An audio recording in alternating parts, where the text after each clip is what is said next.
Buenas noches, amigos. Siempre, desde muy pequeño, me llamó la atención el sonido del viento, el ulular, como si fuese un grito ahogado, como si fuese un mensaje que no sabemos entender. Siempre desde pequeño tuve cierta inquietud, incluso cuando dentro de las casas familiares el viento se adueñaba de los largos pasillos, de los cortinajes. El viento me ha acompañado con su sombra invisible en muchas aventuras.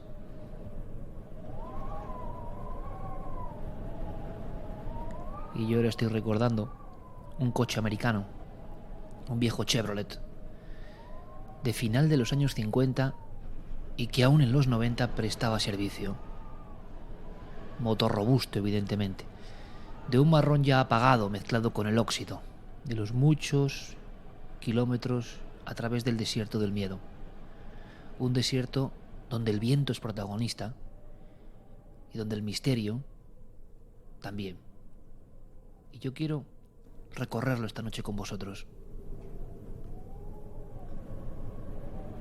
Estoy viendo prácticamente el viento, sintiéndolo en el cabello y en los vellos de los brazos, con la ventanilla bajada y yo muy apretado porque éramos varios en ese coche. Y rodaba el motor con un bramido, como ahogado, como si fuese a morir en cualquier momento, pero siempre resucitando a cada kilómetro. La vieja cafetera andante con 7 tripulantes, 3 en la parte de adelante, con una especie de sillón central de viejo cuero que vivió mejores tiempos, y detrás 4 individuos, 3 a los que no conocía, que llevaban unas bolsas rarísimas que se movían y que habían dejado en el capó una de ellas y el resto en un hueco del maletero. Esa era la comitiva, ese era el viaje que yo iniciaba por un desierto hace 20 años y que nunca he podido olvidar.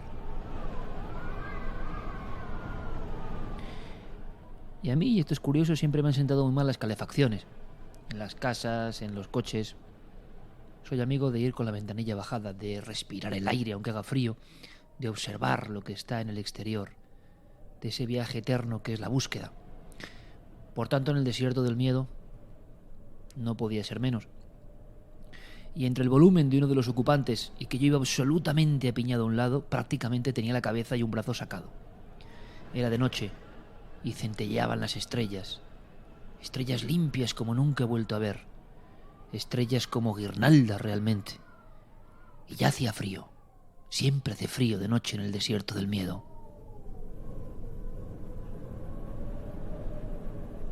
Y el Chevrolet rueda y rueda, desviándose de la arteria central, la Panamericana. Y entonces me cuentan una de tantas historias que yo escuché en aquellos viajes. El hombre con una cicatriz y aspecto, tengo que decirlo, un poco patibulario, una visera de plato, y que se había ofrecido a llevarnos, me contaba al llegar a una loma una vieja historia ocurrida en 1972. Una historia que ponía los pelos de punta.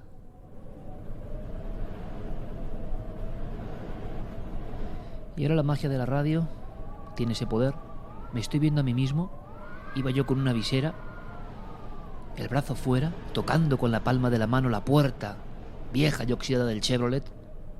No íbamos a mucha velocidad, 60-70 kilómetros por hora, y aquel viento frío, que yo notaba también en las costillas, pero que no me desagradaba. Era como el dios de esa zona. Y llevaba ya 4 o 5 días sabiendo que era capaz de desentrañar misterios, de desempolvar secretos, de sacar, incluso, lo sabía bien, tesoros a la luz de la luna. Y la historia que me contaba el hombre con voz grave era lo suficientemente importante para que el resto de la tripulación, aquellos 3 individuos, el otro que iba delante junto a la ventanilla y el compañero con el que yo viajaba en aquel momento, Manuel Delgado, ambos, solos, nos habíamos propuesto filmar la historia oculta del desierto del miedo. Era un viejo sueño de ambos. Vivimos muchas aventuras inolvidables, tengo que decirlo. Luego el tiempo nos fue más o menos separando, cada uno con sus historias, pero estoy convencido de que él se acuerda como yo perfectamente. Y aquel hombre nos dijo, en aquella parte del desierto, ahí, la que usted está viendo, allí ocurrió eso.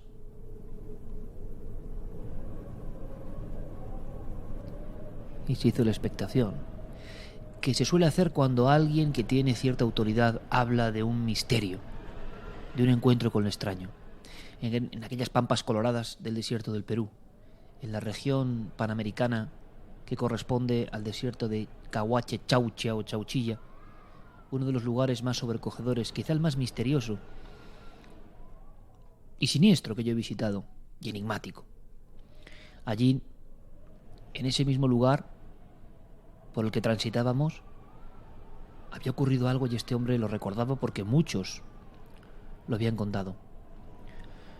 Un equipo de funcionarios de lo que iba a ser la carretera con los pasos de peaje habían visto una luminiscencia extraña, una especie de fulgor, algo que tintineaba.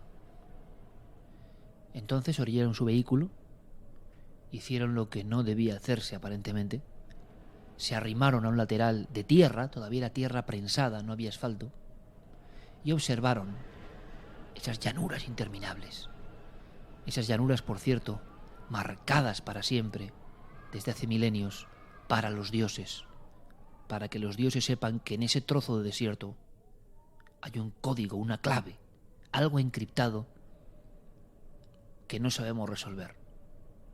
En la famosa área de las líneas de Nazca, que quizá podríamos decir que en este desierto del miedo son lo de menos, habían pasado muchas cosas. Una de ellas nos iba del recuerdo del hombre de la cicatriz en la mejilla y la visera, que de vez en cuando me miraba desde su puesto de conductor, como para ver si yo le prestaba atención.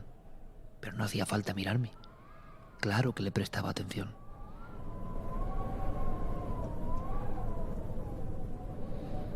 Me contó cómo los 3 funcionarios fueron detrás de la luminaria porque en esta zona existe la leyenda y la verdad de que las luces errantes de la noche, como si fueran fósforos, indican tumba.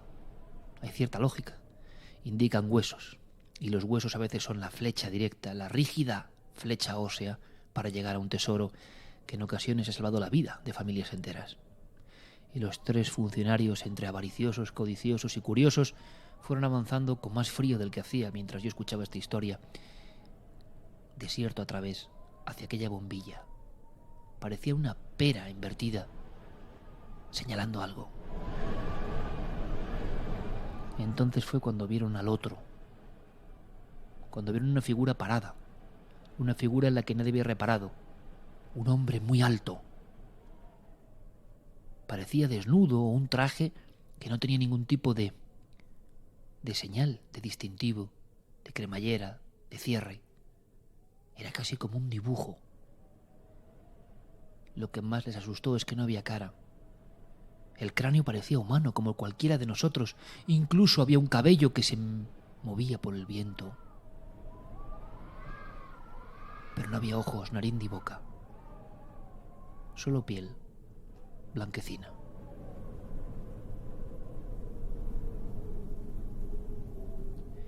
El hombre que me contaba la historia incluso redujo, como para darle todavía más gravedad al instante que vivieron. Salieron corriendo, tropezándose. No tenían muy claro que estaban en un lugar sagrado muy concreto, porque es un lugar que se visita poco.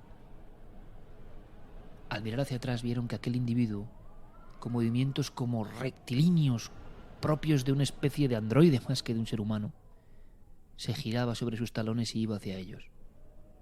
Era muy alto, y aquella cara un poco huesuda y sin ojos y sin boca y sin nariz y sin orejas, como un maniquí, se les quedó grabada para siempre. Ninguno de los 3 volvió en la noche. Aunque su oficio era la carretera, jamás pasaron por el mismo lugar de noche. Y yo escuchaba esto, imagináis, con el viento de la región de Nazca y el sobrecogimiento interior. Mi función en aquellos días y en los viajes en los que he vuelto era recoger el misterio como si yo fuese un notario Un notario que demuestra que en este lugar pasan cosas. Cosas inconcebibles. Allí también me contaron la historia en la misma carretera. Y me la contaron en la misma carretera. De Will Rosinski, el cámara de televisión de Polonia, que con un permiso especial, era la época del telón de acero, por la afición que había tras los libros y éxitos de Erich von Däniken en la Europa del Este, hacer un reportaje sobre el misterio de la Pampa. Una doctora de origen alemán, Maria Reich, había pasado su vida quedándose ciega midiendo esos dibujos que todos conocéis y que solo se ven desde el cielo. Dibujos que yo he visto, pisado, tocado y venerado. Dibujos que son, sin duda, el gran jeroglífico del desierto del miedo. Maria Reich, de procedencia alemana del Este, generó un interés. Y entonces, 1972, mismo año del otro encuentro, Rosinski está grabando. Pero no acabó su documental.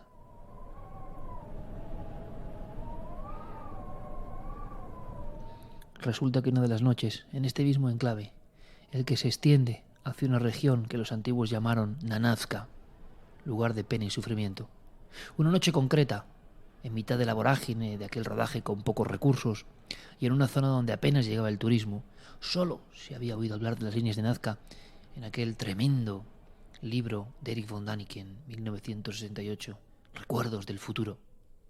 Para Erich, para el bueno de Erich, para el entusiasta Erich, las líneas de Nazca que atraviesan aquella región de un lado a otro, sin aparente sentido lógico y racional para el hombre de hoy, eran poco menos que señales para los extraterrestres. Para otros se trata de ritos de origen desconocido y todavía hoy, en el 2016, 20 años después de estos viajes que os estoy narrando, nadie sabe. Todavía hoy siguen saliendo de vez en cuando en medios digitales. Esta es la última teoría de Nazca. Era por el agua, eran procesiones, eran esquemas de extraños globos, era una forma de llamar a los dioses de la fertilidad, o lo que es lo mismo, nada, nadie sabe nada.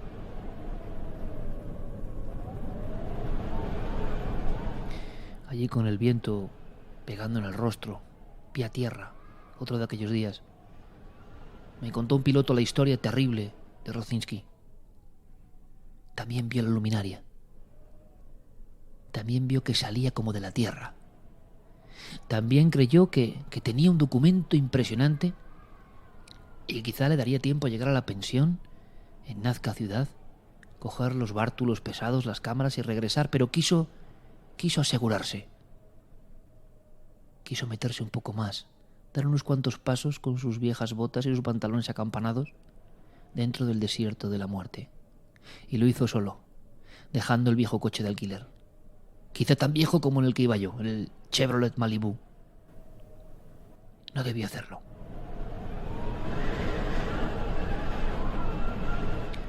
Cuando llegó en busca de la luz era como un espejismo, ya no estaba. Apareció más lejos, tintineando, como una bombilla. Bueno, caminemos un poco más, pensó Rosinski. Un hombre valeroso, un hombre del este, un hombre sin miedo. Caminó 100, 200 metros y distinguió ya entre las sombras alguna estructura ósea en el suelo. Se agachó y la tocó, era un hueso. Un hueso humano, había huesos humanos. Parece que hacia ellos, como si fuese una luz de cementerio, le llevaba el extraño resplandor.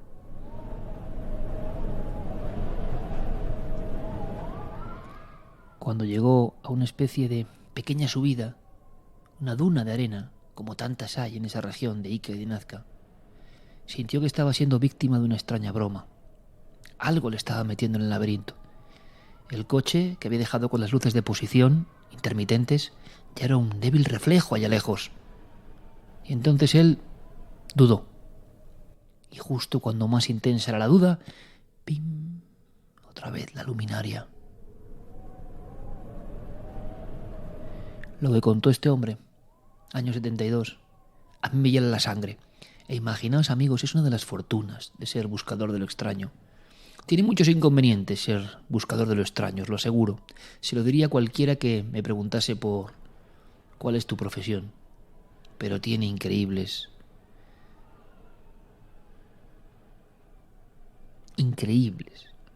premios. Por ejemplo, escuchar estas historias allí en el lugar de los hechos y en la noche. Y sobrecogerte pensando que eso ocurre allí. Se volvió como escuchando un lamento ahogado, dudando si seguir a la luz o no porque se iba muy lejos. Esa luminescencia, con forma de pequeña bombilla, el lamparil, él escuchó como un lamento ahogado que venía detrás. Se giró y allí muy quieto, como si llevase todo el tiempo del mundo. ¿Cómo no lo había visto antes? Allí a su espalda estaba el otro.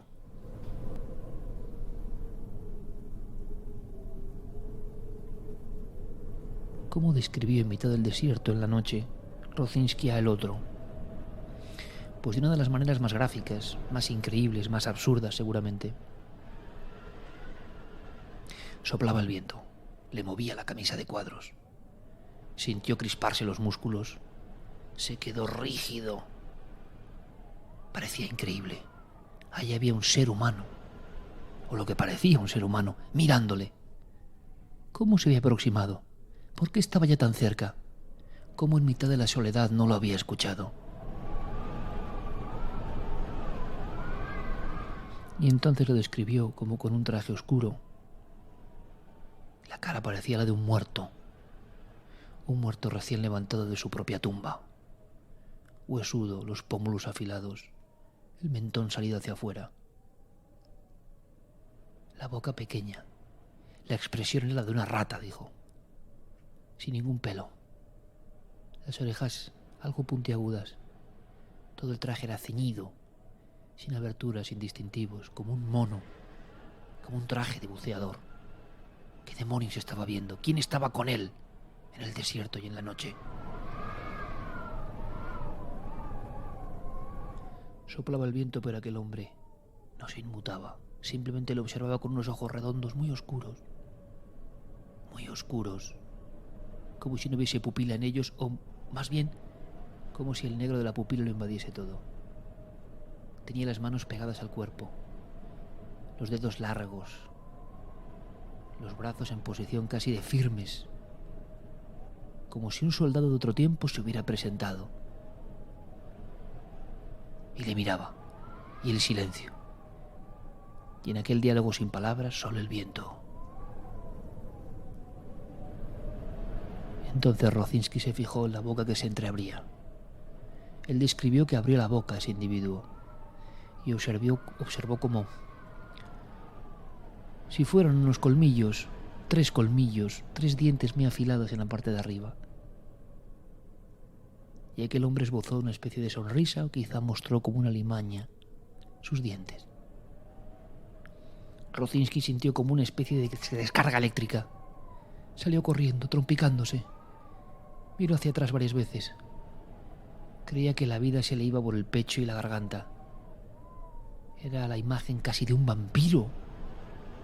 Pero aquel no se movía, simplemente le observaba, sin cambiar un ápice su posición. Y él corría con el terror anudado al cuello. Y él abría la puerta del coche. Y no era hombre creyente, pero en aquel momento y en la noche, como decía Yates, hasta el ateo cree en Dios. Y se metió dentro del coche y siguió viendo a lo lejos como si fuera una estaca clavada en el pálido desierto. Esa especie de Nosferatu que le miraba. ¿Quién era? ¿Y dónde estaba el lamparil? ¿Tenía que ver con esa figura? Y entonces cuando arrancó el coche se ahogaba. El coche no arrancaba.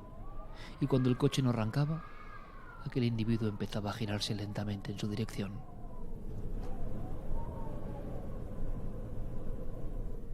En un último instante, como una bendición para el ateo, porque luego tuvo una conversión. ¿Quién le pasa esto? Desde luego recibe un electroshock. Y él pensó poco menos que un demonio en los que no creía se le había aproximado. Que todo había sido una especie de trampa de algo oscuro. Que le había llevado al rincón más inquietante del desierto del miedo. Sonó el bendito rugir del motor y se fue alejando de allí. ¿Se había movido el vampiro, entre comillas, o no? No pudo precisarlo. Había cambiado algo su expresión, quizá girado la cabeza. Allí lo dejó. 1972. Nunca terminó su reportaje.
Al margen de Altamira, pero este caso tiene que ver con lo luminoso, el de la Gran Cueva Cántabra, ningún otro lugar me ha impresionado tanto, quizá. Altamira, Göbekli Tepe y Nazca. Pero más que Nazca, sus líneas, lo que ya sabemos, las teorías diversas. A mí lo que me interesa es lo que viví en los diferentes viajes al desierto del miedo. Qué impresionante es el lugar, qué grandioso es el lugar, qué conexión con la muerte y con la vida, qué lugar más fascinante.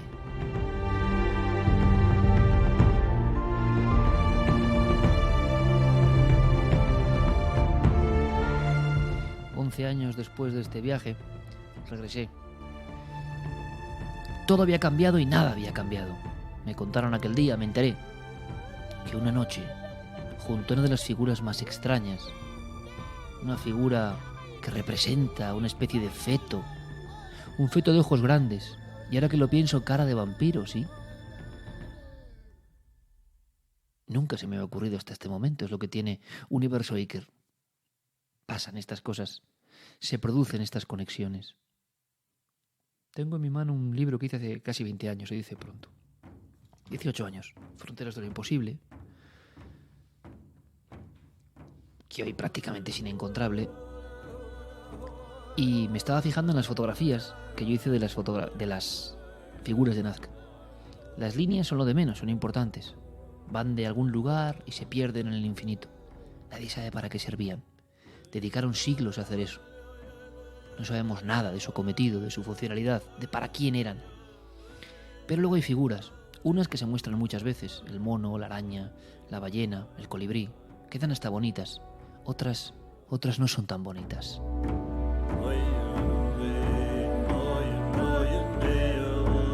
Representan el código de un pueblo, el código oculto de una raza.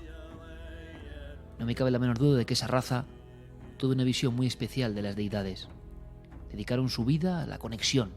Quizá los vieron algún día y quizá les llamaron por siempre. Nostálgicos, al comprender que no llegaban quizá de la manera que ellos esperaban. Una de las lomas de la zona que se extiende hacia Palpa guarda un secreto terrible. Hay un dibujo tan alto como una casa de 5 pisos, pero solo visible desde el cielo, que da pavor. Lo llaman el degollador.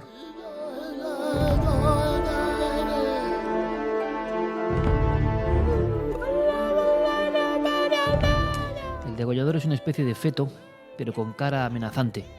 Ojos concéntricos, grandísimos, un dios oculado que algunos identifican con un pulpo humanizado, ¿lo imagináis? Tiene cara un poco afilada, como de rata. La descripción parecida a lo que hacía Rocinski, y sus brazos se confunden con tentáculos. 2500 años antes de Slenderman, en el Perú, ese ser ya estaba dibujado en la arena.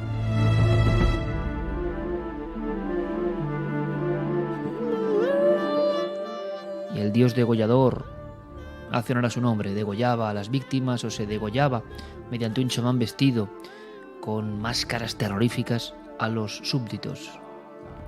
Me enteré ya en 2009, en otro viaje, que alguna noche habían aparecido cabezas cortadas, cabezas decapitadas, en un extraño rito, junto a la figura del degollador.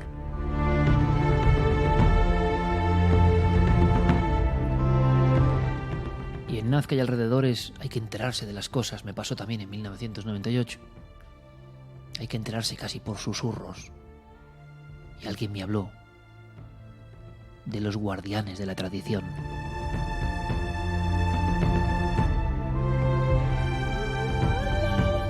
Y alguien me dijo, en una infecta cafetería, bar, mientras repostaba para comer algo, alguien me dijo que no era la primera vez que aparecían cabezas o cuerpos junto a líneas. Como si la sangre, como lo fue hace 2 milenios, fuese una especie de elemento revivificador, capaz de producir el milagro, de reencontrar aquella tierra seca donde nunca llueve con sus dioses. Justamente aparecieron después de terremotos terribles, donde hubo pillaje, donde hubo muerte, donde hubo violaciones, donde el ser humano sacó lo peor de sí mismo, como ocurre en ocasiones en la zona de Pisco y Nazca. Cuentan, hay informes de apariciones de extrañas muertes, de mutilados, junto a estas líneas sagradas, que a lo mejor repudian ese tipo de ofrendas, o no. ¿Quién sabe?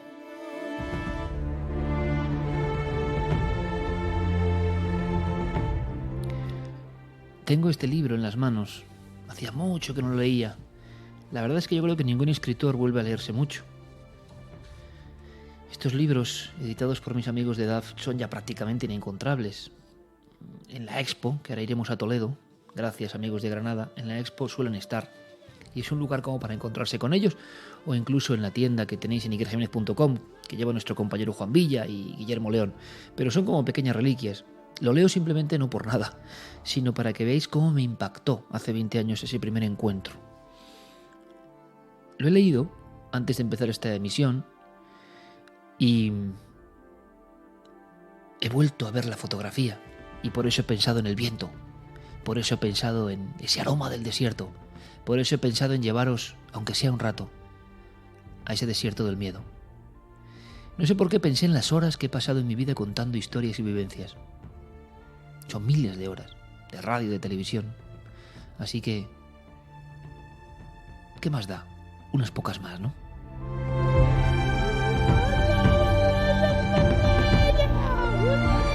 Escuchamos la música de Santi Vega, el Teatro del Más Allá, de la producción de mi querido amigo Novoa, José Manuel Novoa, uno que conoce el Perú mucho mejor que yo. Son como los lamentos que conectan con otros dioses. En esa zona donde se han producido los encuentros que os he contado, con esos extraños individuos hieráticos, ambos sin rostro, o con rostro no humano, el segundo parecía un muerto, el primero parecía nada, un maniquí, pero con esa extraña disposición, esa extraña actitud y el miedo en los testigos. No sabían, los dos casos del 72, y hay muchos más, que estaban concretamente en un auténtico cementerio, en una necrópolis. Cuando uno de los días, junto a Delgado, acudí a Cahuache Chauchi, a Chauchilla, me di cuenta de que aquello parecía un museo. Yo lo conocí completamente desolado.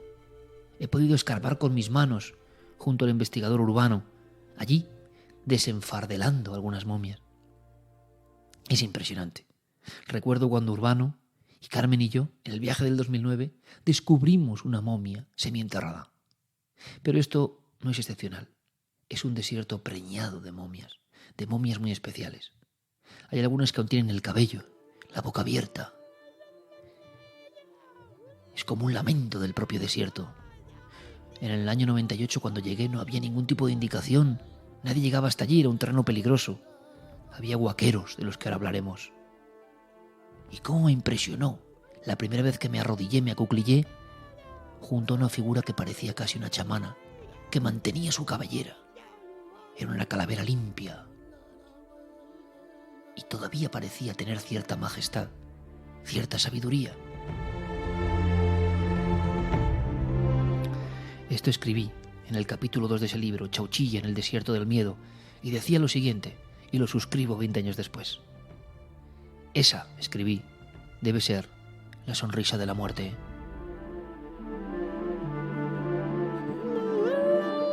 Las mandíbulas abiertas, dejando que el viento del desierto penetre entre los dientes, provocando un silbido, un lamento.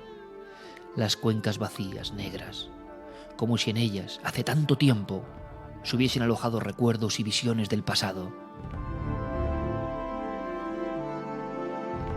Hacia atrás la melena de pelo lacio indígena, una mata que aún crece año tras año partiendo de la calavera blanca, pulida espectralmente por el roce de las arenas de estas planicies desoladas. Un roce prolongado y diario a lo largo de los últimos 2000 años. El mismo día que Jesús de Nazaret era crucificado en el monte Calvario, ellas ya estaban aquí, en la misma posición, con la misma mueca, con su grito congelado en el tiempo y lanzado a ese cielo de donde jamás caía el agua.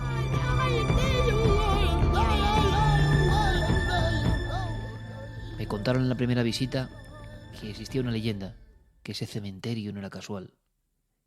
Hay una especie de casa escarbada, como si la arena se lo hubiese tragado, como si un temporal, habitual en esta zona, una tormenta del desierto, hubiese sepultado una familia entera. Hay quien dice que Cahuachechauchia fue una ciudad o un poblado o un destacamento antes de convertirse en camposanto del desierto, y que la tormenta fue tan brutal que los niños, las madres, las chamanas, los ancianos, todos quedaron sepultados como una Pompeya de arena, como una Pompeya olvidada en el desierto costero del Perú, y que cuando poco a poco la arena volvió a su sitio, cuando los vientos cambiaron de dirección y limpiaron toda aquella zona, empezaron a surgir las melenas, las vasijas, los objetos rituales, la vida detenida en un segundo, la vida de una aldea de brujos del Perú.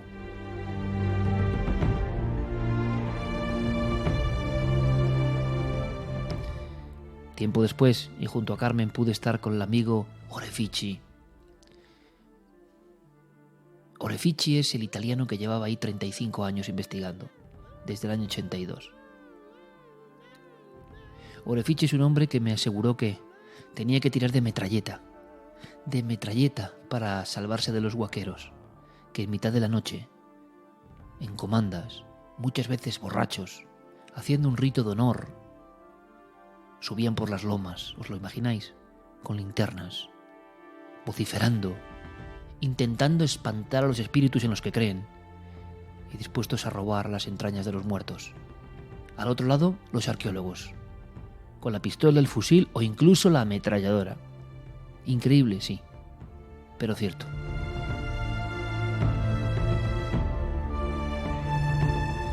Los huaqueros tenían miedo a este desierto de Chauchilla y a otros.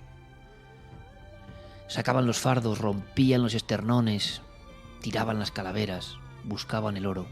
Muchas veces el oro no estaba. Había una pequeña vasija con unas conchas, había unos amuletos de barro donde se inscribían viejas maldiciones en ocasiones en base a signos. Había telares, y hubo un tiempo, hace unos 20 años, en que esos telares se pusieron de moda. Los telares envolvían a estas chamanas, a estos muertos especiales. Y yo recuerdo, en París o en otros lugares, haber visto estas momias y estos telares. Y como mis padres se dedican al mundo del arte y como tengo muchos conocidos, pregunté por qué de esa extraña afición.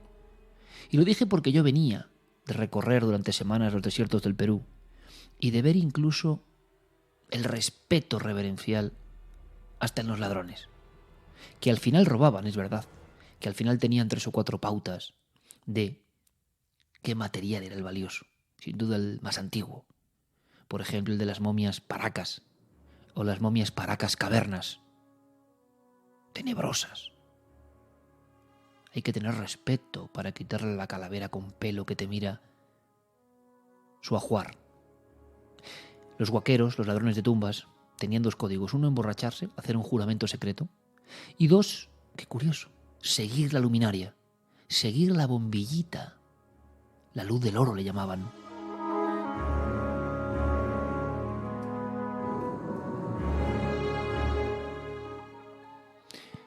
Y así los huaqueros durante generaciones fueron haciendo sus almacenes. Por cierto, espero no aburriros, estamos en Universo Iker.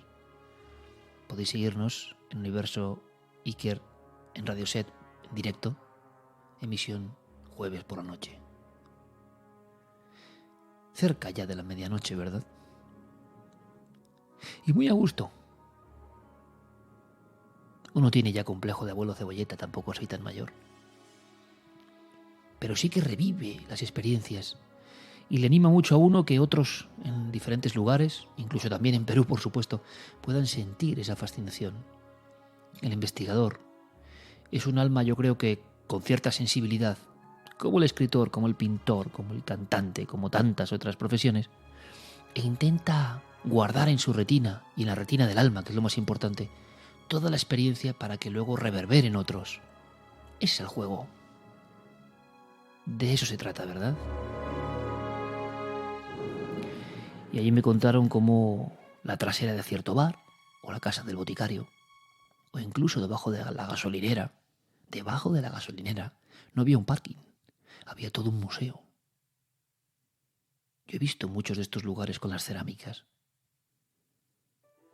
Algunas perfectamente falsificadas. Otras, tan falsificadas que tienen que firmarte para que te dejan pasar la aduana. Otras, sabiendo que son artesanía, pero son tan exactas que se parecen a la vieja y violenta y maravillosa en ocasiones arqueología de los Nazca. Otras son piezas reales, obtenidas fuera de cualquier circuito convencional, a través de los huaqueros. El huaquero toma la chicha, licor de maíz, se siente valiente, pero sabe que hay una maldición. Sí, todos saben, como si fuese el viento del desierto, que la maldición de la huaca está ahí. Profanar el sueño de los muertos tiene un pago. Y uno puede enriquecerse, pero tiene un pago. Y algunos están dispuestos a afrontar ese pago. Yo conocí a algunos huaqueros.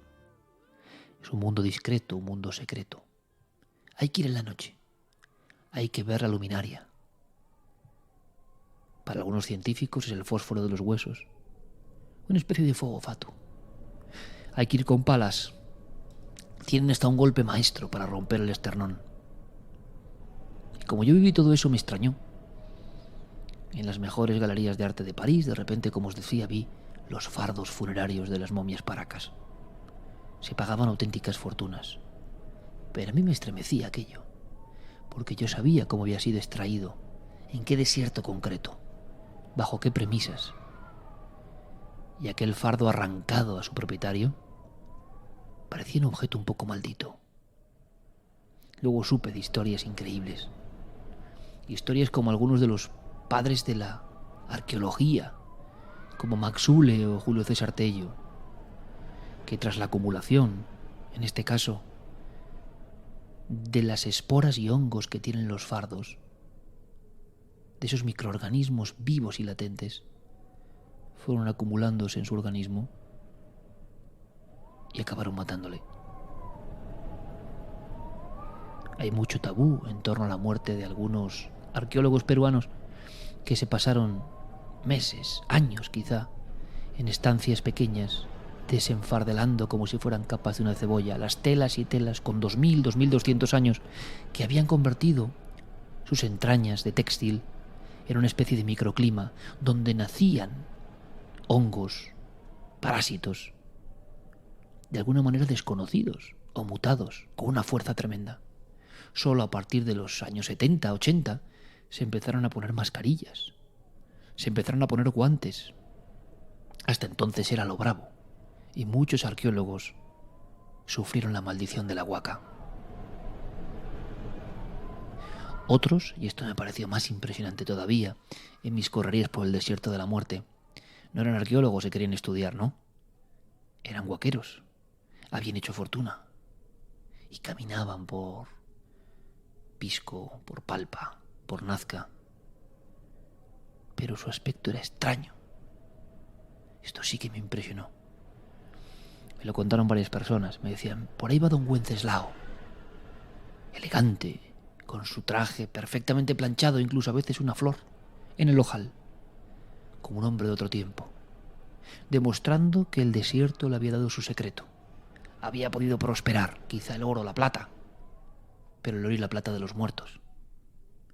Y entonces, como con un codazo, se decía: don Wenceslao ha hecho rico, ha salvado a su familia, pero de alguna manera también se ha inmolado, porque ya le sigue la sombra del mal de Huaca.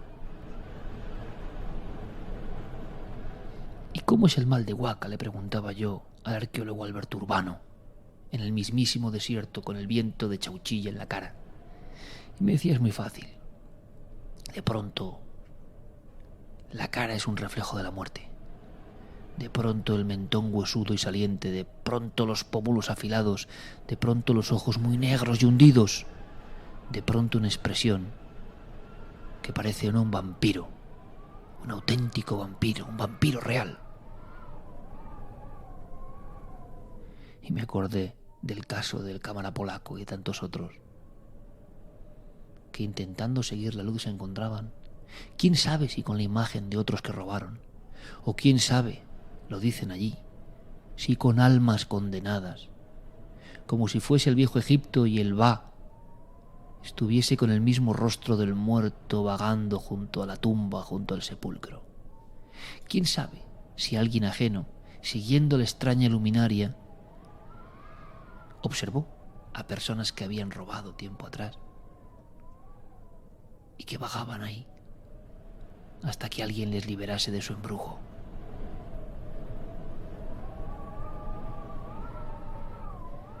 Suena absurdo, ¿verdad? Claro. Lo que he aprendido en Nazca, en Chauchilla, en Palpa, en Chichitara, en todos los pueblos que he recogido en busca de los signos en las piedras, de los signos en el desierto, de esa presencia permanente de extraños dioses como el degollador y de otros que vienen en carros volantes. Esa especie de cantar permanente de un pueblo que parece que hace unos 2000, 2500 años tuvo un encuentro directo con algo que asoció al cielo y durante generaciones escribieron e inscribieron las piedras, llenaron todo de grafismos, todo su mundo era un signo hacia los cielos. Pues ahí he escuchado muchas historias, tantas como para comprender que es un lugar donde todavía impera el auténtico realismo mágico. Este don Wenceslao, llegando al bar o al casino, con sus mejores galas, y por detrás los trabajadores, el camarero, el limpiabotas, señalando o mirándose unos a otros diciendo: ya tiene el mal de Huaca. Eso ocurre allí. No hace falta que lo escriba un García Márquez o un Julio Cortázar, o da igual. Lo que he aprendido en mis viajes, sobre todo a Perú, a otros lugares de América también, como Bolivia, como Chile, como Argentina, sí, pero en Perú especialmente, yo creo que ese realismo mágico que funde el misterio con la verdad, ese no es una ficción. Los escritores lo que han hecho en todo caso es basarse en la tradición oral.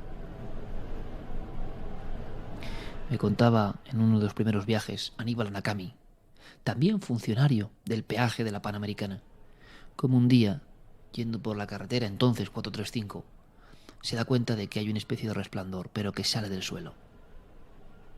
Se va metiendo y metiendo y metiendo y metiendo y es como hipnotizado por aquella luminiscencia. En este caso no es un lamparil, es una especie como de filamentos de luz que conectan con el suelo. Me lo contaba en otro coche, en otro viaje, por la zona, buscando una especie de dibujos en unas piedras, en un barranco inhóspito, donde existían una especie de trazos de seres rarísimos, como yo nunca he visto, auténticos marcianos, auténticos extraterrestres, podríamos decir, grabados en la piedra. No aparecieron en ningún libro, ningún ufólogo o seguidor del misterio les prestó caso. Pero yo estuve allí una primera ocasión, se nos hizo la noche, fue tremendo, son unos riscos impracticables, y recuerdo perfectamente otro viaje con Carmen y con Juan G. Vallejo en aquel lugar. Qué extraños petróglifos, con seres alados, con figuras que parecen el degollador, con auténticos ET.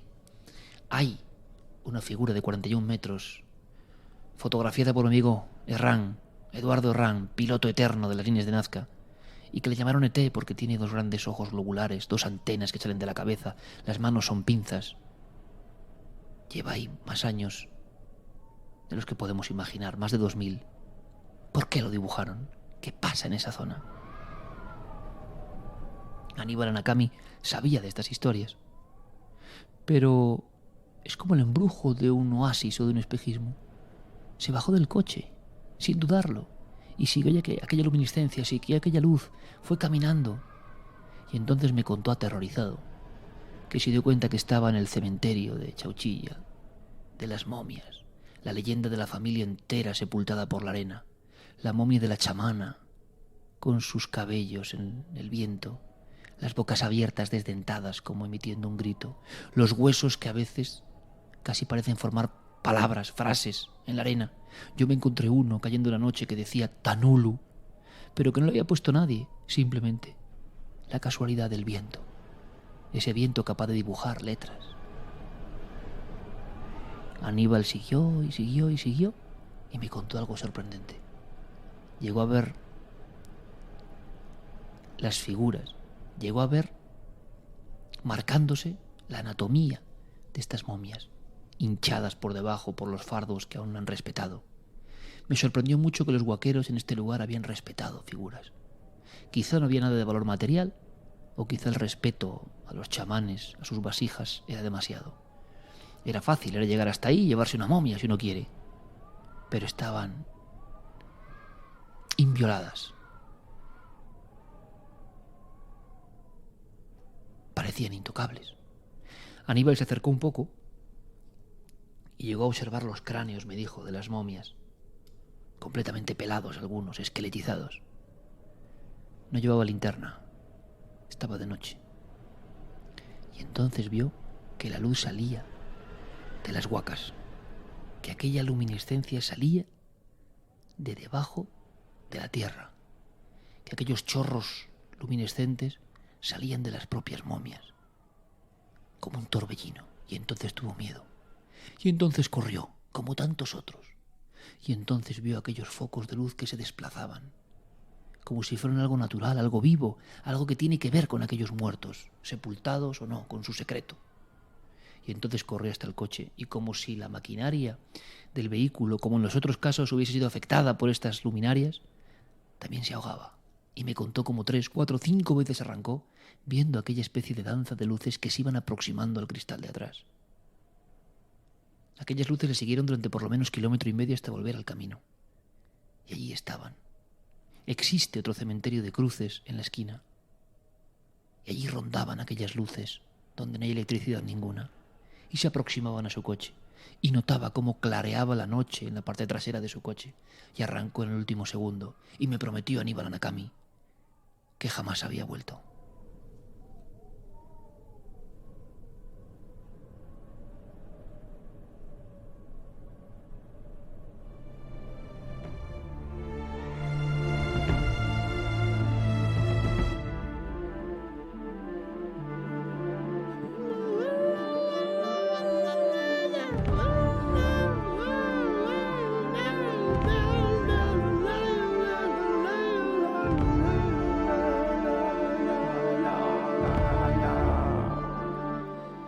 Esta misma semana ha habido un terremoto de 6,3 en la escala de Richter en esa misma zona.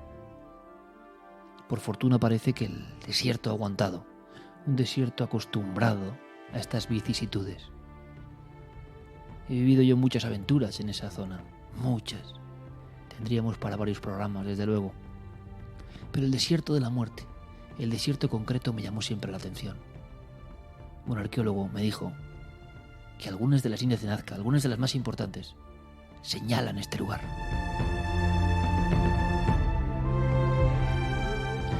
Como si fuesen una flecha, como si fuesen un indicador luminoso del pasado, como diciéndonos a los hombres y mujeres de hoy, del siglo XXI, humanos, aquí pasó algo importante hace mucho tiempo.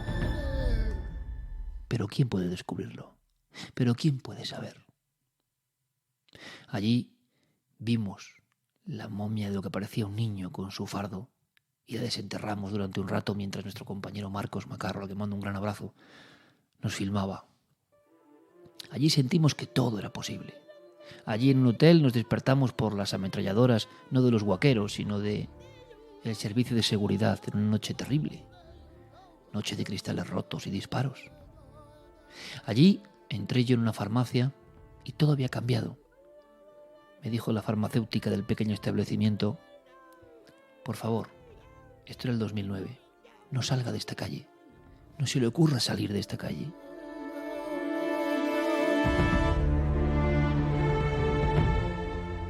Lo que tengo que decir es que los azqueños nos trataron fenomenal, que vivimos muchas casualidades, muchas cosas que nadie podría creer, pero que forman parte del bagaje de uno y que hacen que uno se emocione siempre con la búsqueda. Cuando uno está metido en el ibris, que diría mi amigo Javi Pérez Campos, cuando uno está metido en la obsesión sana por saber algo más, empiezan a pasar los acontecimientos de una manera aparentemente inexplicable. Se conjuntan cosas que te conducen más allá. Cuando con Carmen y con Juanje ascendíamos por los riscos de Chiquitara, cae la noche, escuchamos unas explosiones.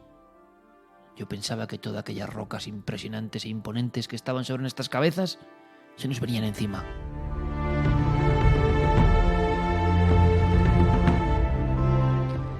Pero no, eran unos camiones. Eran transportes mineros, no sé si clandestinos o no, me contaron ambas versiones, que hacían estallar la roca madre, que ponían en peligro toda aquella zona. El pueblo anterior yo lo recordaba con vida. En un viaje anterior, 11 años antes, ahora vi carteles de elecciones locales, carteles mecidos por el viento, carteles de 5 o 6 años atrás, y nadie en la aldea.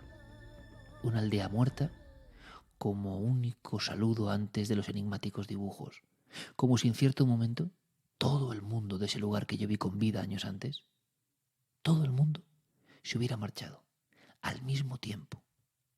Esto pasa en esta zona. ¿Cuestiones demográficas o misterio?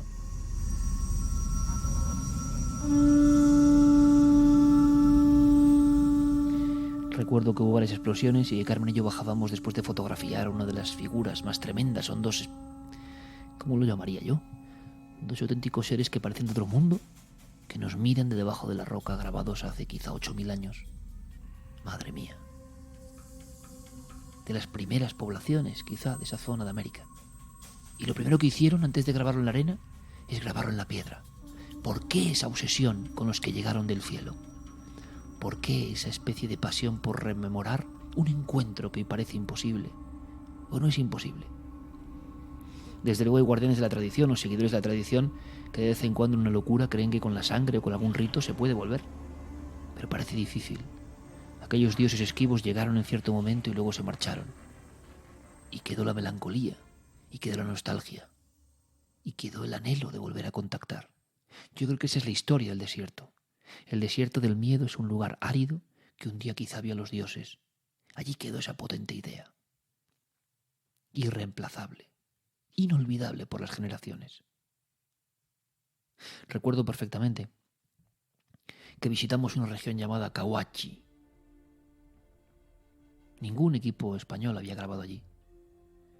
El arqueólogo italiano era una especie de Indiana Jones, muy mayor ya, pero auténtico. Había cambiado su vida del norte de Italia apacible en la cátedra por la ametralladora, la botella de aguardiente y la exploración día y noche sacando momias, y en este caso sacando pirámides. Había 28 enormes pirámides bajo la arena del desierto, por descifrar. Sabemos solo una cosa: esa región, ese epicentro del desierto del miedo que yo estoy pintando con palabras, se llamaba la ciudad de los videntes, Cahuachi, la ciudad de los que ven, según Orefici. Allí debían acudir santones, ocultistas, magos, brujos de toda la región del Perú. Allí se juntaban por algo. Faltan décadas para saber qué hay debajo de la tierra. Esa misma tierra o arena que, movida por el viento, como que sabiendo lo que se hace en la naturaleza, guarda los secretos. No entendía Orefici, nunca lo había visto, por qué los pobladores de aquella ciudad de los videntes, donde existían ritos innombrables, donde quizás se llamaban los dioses, donde seguro sonaban las caracolas y las voces guturales de los chamanes y chamanas, En aquel lugar de poder, algo ocurrió. Y se enterró toda la ciudad ceremonial. Se enterró con un esfuerzo increíble. Con toneladas de arena. ¿Cómo lo hicieron? Se enterró artificialmente. ¿Lo sabemos? Porque en la cúspide de esa montaña de arena que cerró todo ese mundo, había una máscara. Y emocionado Orefici, temblando, nos la mostraba. Carmen y yo pudimos tocar esa máscara. Daba miedo. Era una máscara tosca. Era una máscara como sin vida.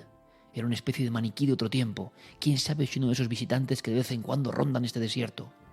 Sé que parece increíble, pero solo investigando allí, en diferentes años uno puede sentirlo. Esa máscara tosca se puso como piramidión arriba del todo. Y aquellos brujos, aquellos cientos o miles de personas, desaparecieron. No hay un hueso, no hay una tumba. ¿Son acaso esos brujos los que fueron kilómetros más allá a Chauchilla? No lo sabemos, pero aquella ciudad de 28 pirámides, de brujos de poder, de magas, de sacerdotisas, desapareció de la noche a la mañana, sepultada para siempre.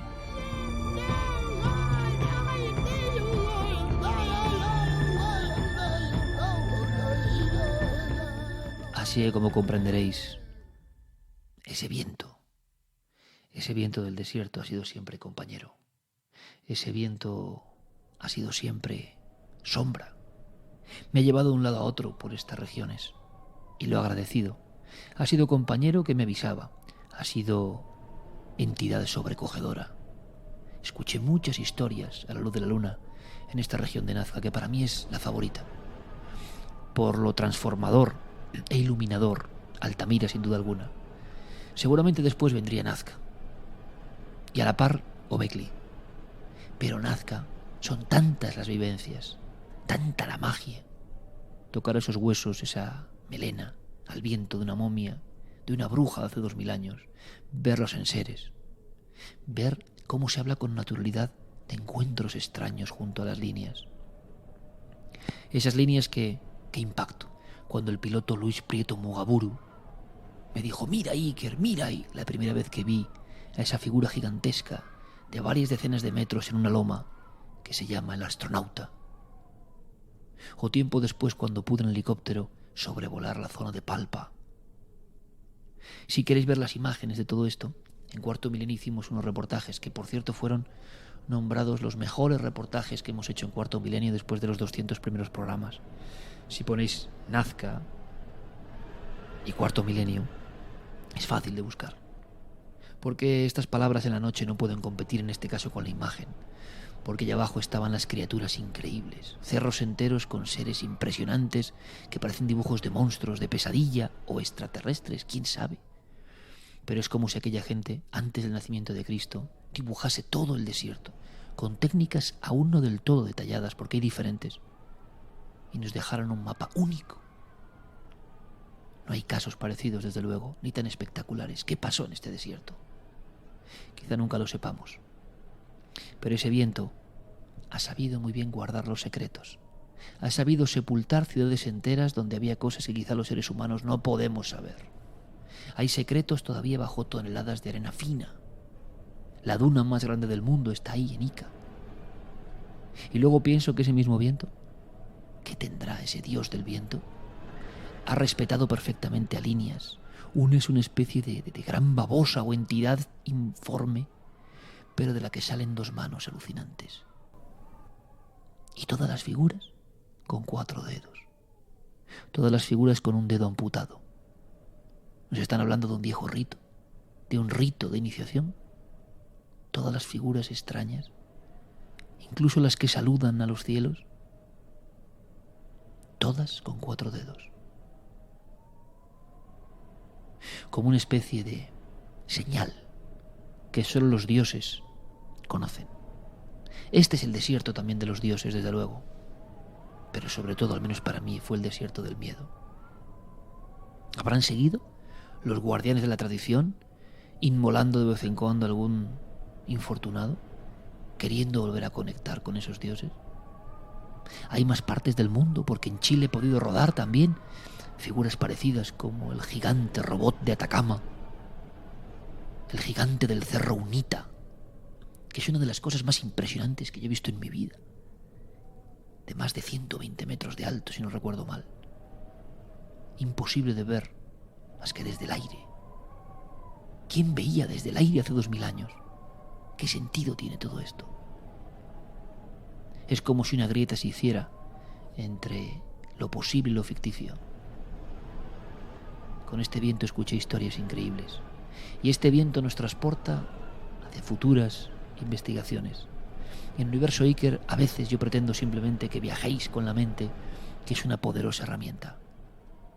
A veces solo hace falta el sonido del viento, poco más. El misterio hace el resto. Espero que os haya gustado este breve viaje. Un abrazo. Feliz semana.